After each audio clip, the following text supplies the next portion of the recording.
Chris Cottrell with Winston Strawn. Thank you very much for joining us. A few reasons to talk today. One is about the M&A activity, the merger and acquisition activity in the first quarter of 2019. The other one is to talk about probably the lead, so we'll start with that a little bit, about the Chevron Anadarko. Is it a merger? Is it a buyout? I think it's a buyout, right? Chevron's buying Anadarko. It's not a merger.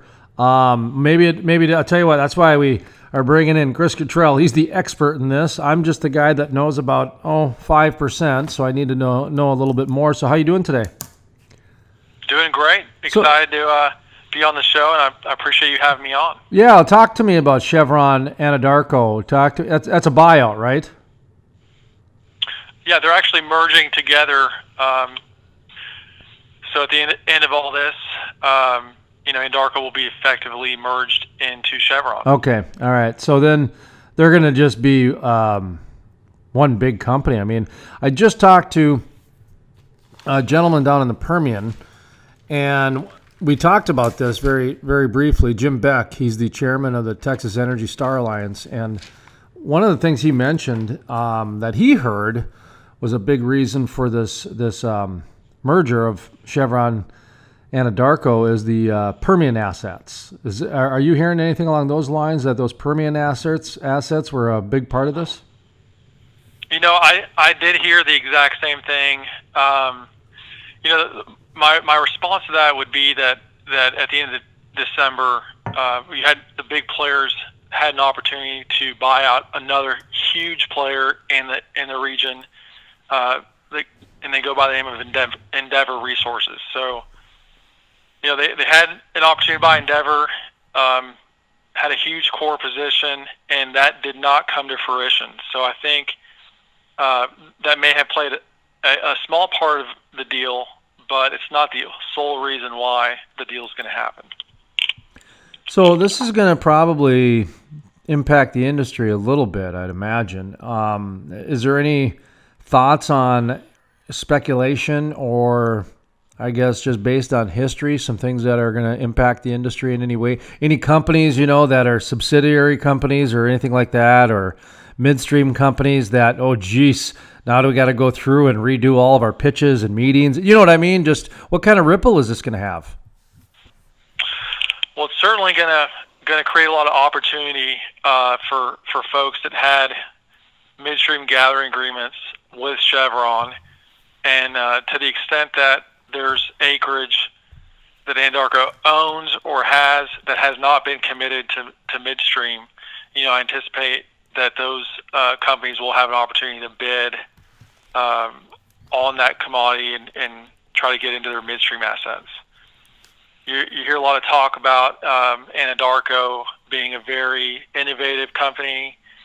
They've been really at the forefront of innovation, technology, working with smaller tech companies to try to create new technology. And so you do hear some folks that are concerned about whether or not Chevron's going to continue to do that. So I think there's good and bad news.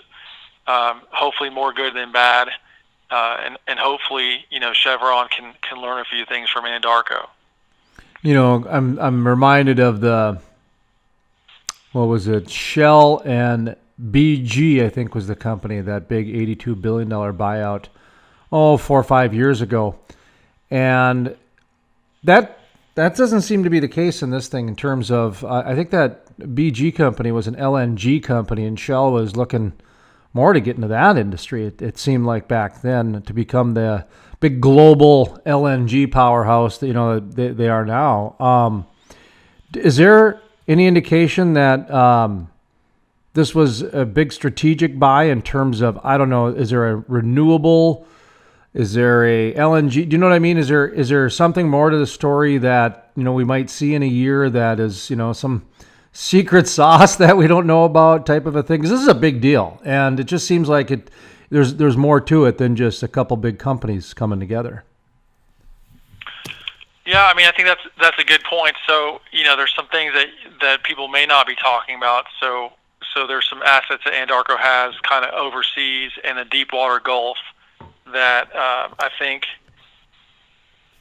as soon as they're very diversified as far as their portfolio. And so, yeah, the Permian's a big splash, and we all know about the Permian.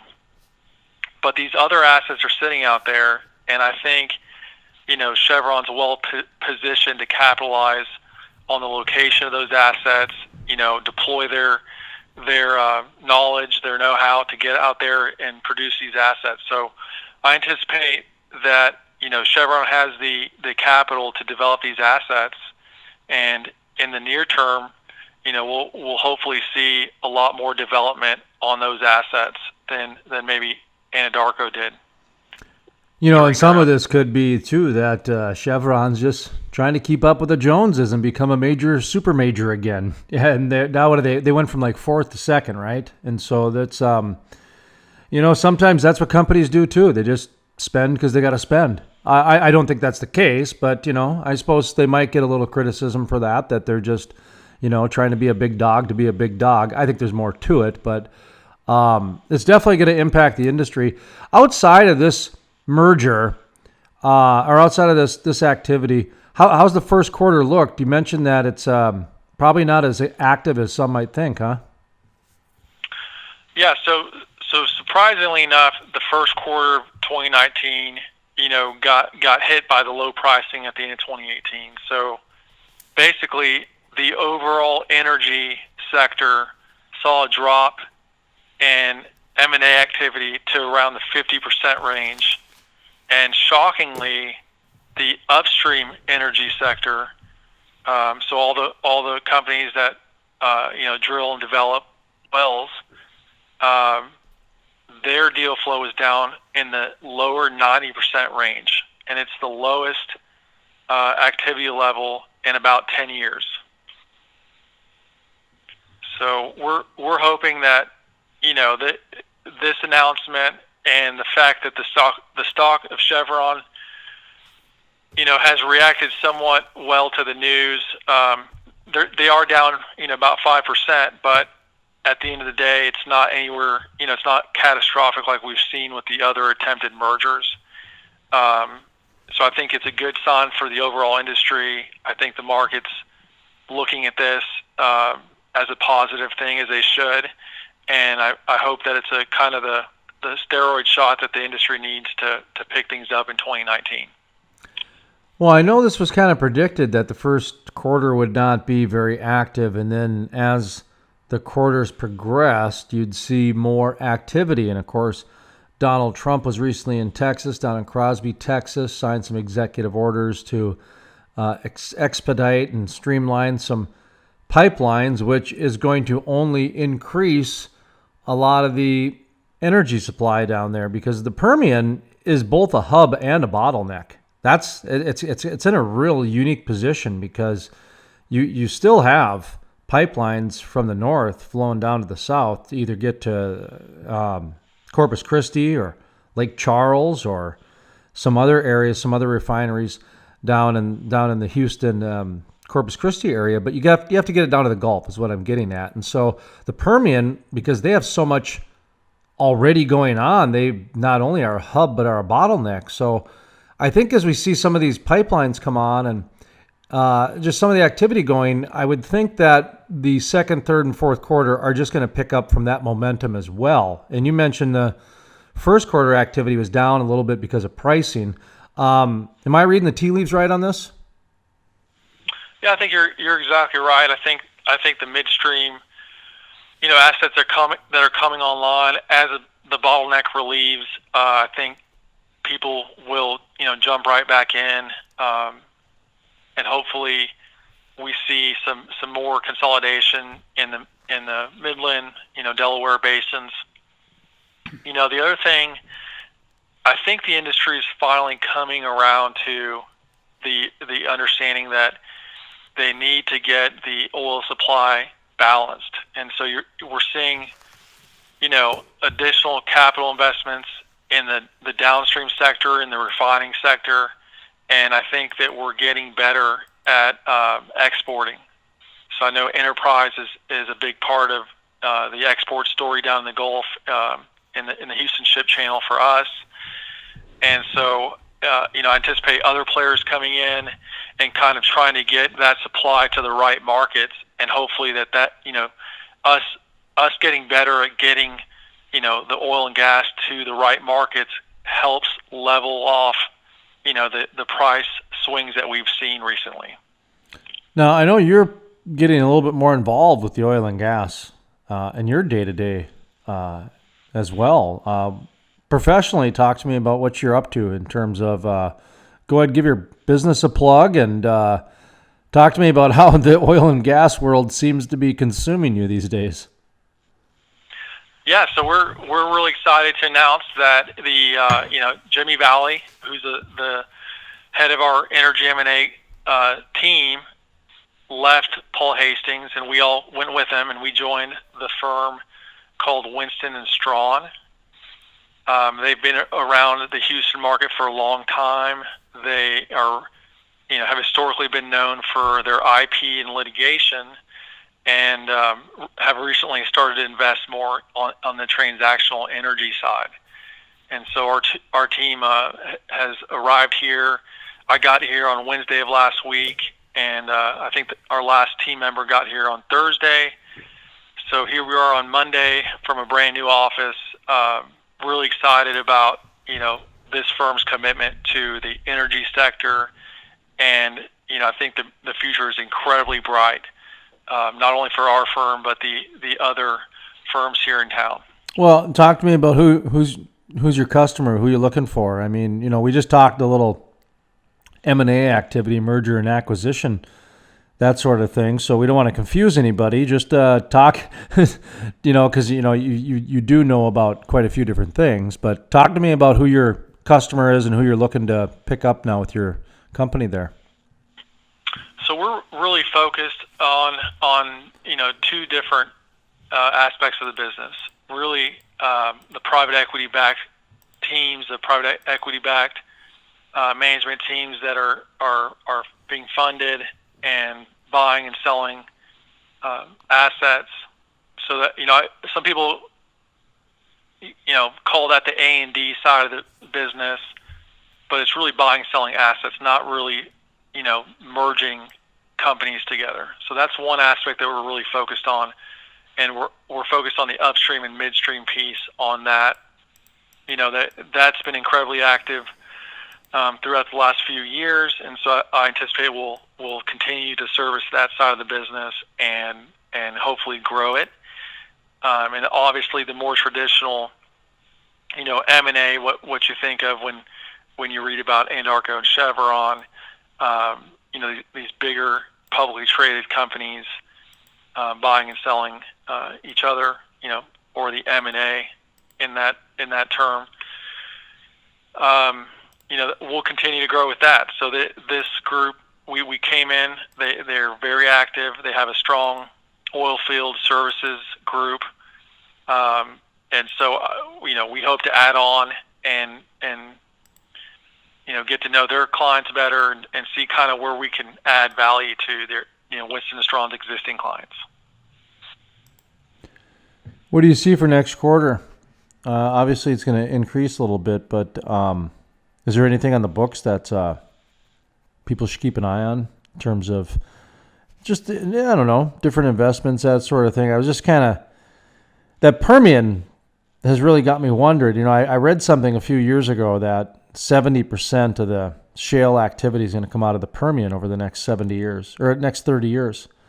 And then I just saw with Chevron Anadarko, I don't know, just I'm trying to read the tea leaves again here, and some of the things that are happening down the Permian, it just seems like as soon as certain things come online, it's going to explode. It's just going to explode because, a lot of what's going on down there is they're just drilling and they're capping those ducks. They're just doing that. And that happened up in the Bakken too. And all of a sudden, price point hits a certain point and then boom, it just takes off like gangbusters again and stuff. So anyway, I don't know. That's my backdoor way of trying to speculate. If you want to talk about the speculators, there's a lot of people looking at kind of, mid-sized to smaller cap Permian publicly traded companies Okay. in hopes that they're kind of the next target. That's what I'm kind of looking at. What's that next step exactly? And so those kind of small to mid-sized ones would make sense, especially after a big dog like that is done. I remember a few years ago when the Baker Hughes Halliburton thing happened, that it never went through. But after all that news happened, you're right. That's when all the mid and smaller companies, then they started having the M&A activity too. Didn't they? Am I remembering that right? Did that kind of seem how that happened in terms of the signals and the trends? I mean, yeah, historically, the last couple of years, that sector has been very M&A active, really because they've got a lot of downward pressure on pricing, and so as margins get smaller, that you kind of need somebody who has more scale. They're able to absorb those kind of, the diversity in their revenue to absorb those kind of smaller margins. And so really it's been more about, trying to stay alive through the last, 2 or 3 years. And, but yeah, I mean, that was definitely a signal in the market, that M&A activity would begin to increase. As soon as the big guys start doing things, usually that's a good sign for the rest of the market. Yeah, and it always has a ripple through. Always has a ripple through, top to the bottom. It just seems like it. It rolls downhill, and there's a bunch of different words you can put in front of it. So, just kind of wrap it up here a little bit. Anything we missed on? Anything we need to reiterate? Any chili cooking recipes, that sort of thing? Kind of final thoughts here for you a little bit. Make sure you give yourself another plug for your new office digs over there, so that way people can contact you if they got any questions. Yeah, so the new firm is called Winston Strawn. Our website's www.winston.com. Obviously located in downtown Houston, but we're happy to talk and to any of your listeners and see how we could help your clients. There's been a few deals in the first quarter that have fallen through or have canceled. I guess one thing that I'm really excited about is the mineral and royalty space of the energy industry. We saw the IPO at Brigham, and I'm not sure if it's happened yet or if they're about to start, do the IPO. But Brigham Minerals is real active. They just announced. So I anticipate, hopefully, we see a few more IPOs, and I'd love, of course, our firm helped do the Falcon Minerals deal when we were at Paul Hastings, and so I think that we're going to be a big part of that royalty and mineral story going forward, and I hope that we see some more IPOs in 2019.